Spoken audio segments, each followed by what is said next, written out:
самом сердце Лондона расположена одна из самых важных достопримечательностей города – Трафальгарская площадь, в центре которой в 1843 году гордо установлена колонна Нельсона.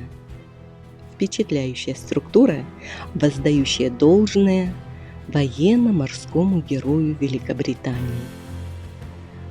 Оригинал колонны Нельсона расположен на холме Портсдауна с видом на гавань Портсмута, ознаменовывая победу британского флота в наполеоновских войнах в 1805 году у побережья мыса Трафальгар, берегов Испании. Первое предложение о строительстве памятника на этом месте было выдвинуто в 1789 году. Предполагалось, что это будет военно-морская колонна, увековечить славные победы британского флота. Однако победоносное сражение в Трафальгаре, смертельное ранение Горация Нельсона и его смерть 21 октября 1805 года привели к ускорению кампании по строительству монумента. Размещение статуи лорда Нельсона было предметом некоторых споров на протяжении многих лет, и оно нашлось, с учетом маршрута, который Нельсон выбрал, выйдя из отеля «Джордж», где он позавтракал тем сентябрьским утром 1805 года и направился к морю в свой путь за победой.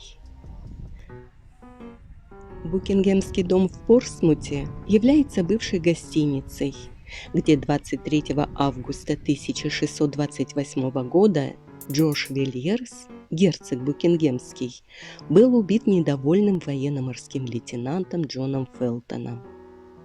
Здание не является туристической достопримечательностью и открыто для публики.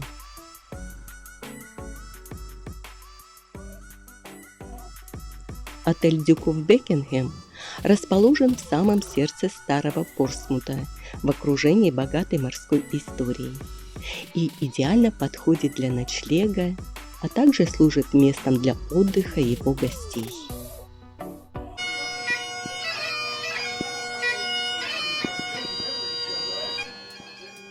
Портсмут не является городом, привлекающим тысячи туристов, но если такая возможность появится, обязательно посетите один из 6 музеев города.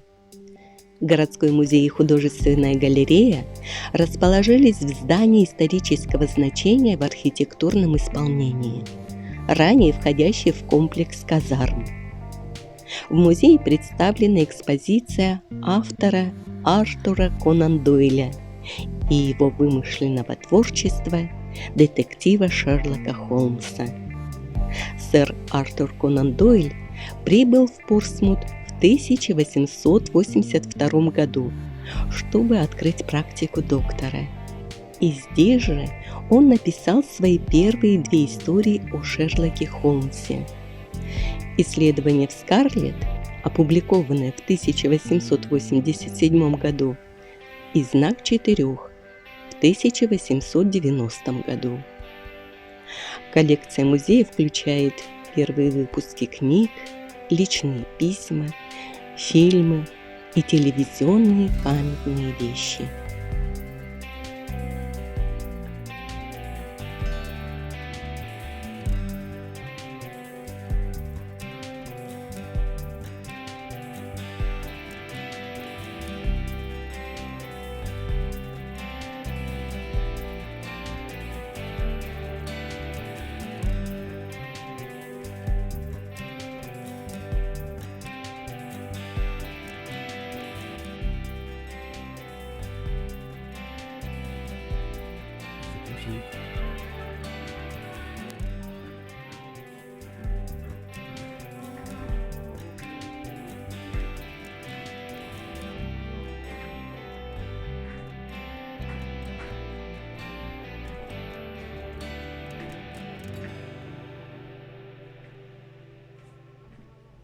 История города показана в галереях музея, рассказывающая о жизни в Портсмуте с реконструкциями комнат, характерных для конкретных людей в разные периоды истории.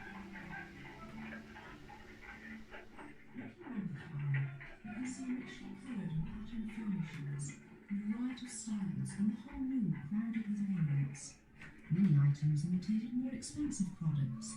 For example, papier-mâché imitated oriental lacquer, and Parian porcelain imitated hand-carved marble.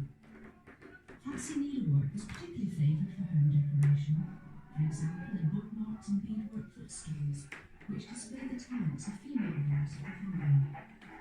Furniture was manufactured in level floor, with low-hanging chairs, which could have been bought from Lawrence's in Palmerston Road.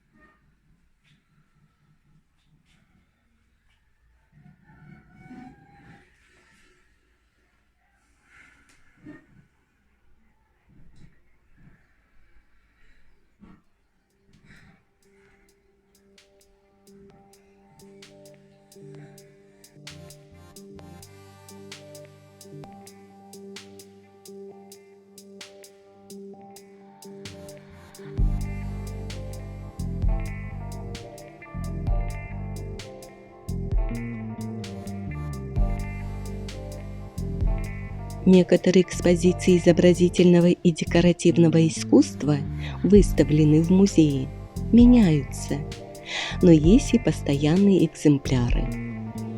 Здесь есть выбор картин, гравюр, скульптур, керамики, мебели, стекла и текстиля, относящихся к городу с XVII века до 1950-х годов. Когда-то в корсетной индустрии в одном только в Портсмуте работало около 9000 человек, а теперь остался один единственный завод в этом районе с численностью около 30 человек.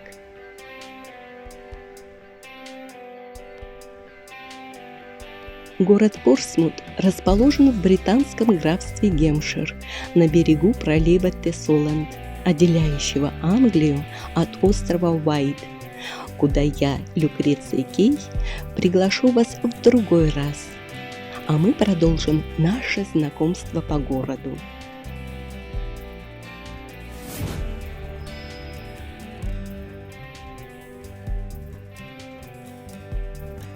Другой музей является местом рождения Чарльза Диккенса. Самая первая статуя самого известного, любимого писателя Англии была открыта в тот день, когда ему исполнилось 202 года, и была установлена в окружении книг на площади Гилдхолл в Портсмуте, городе, в котором он родился.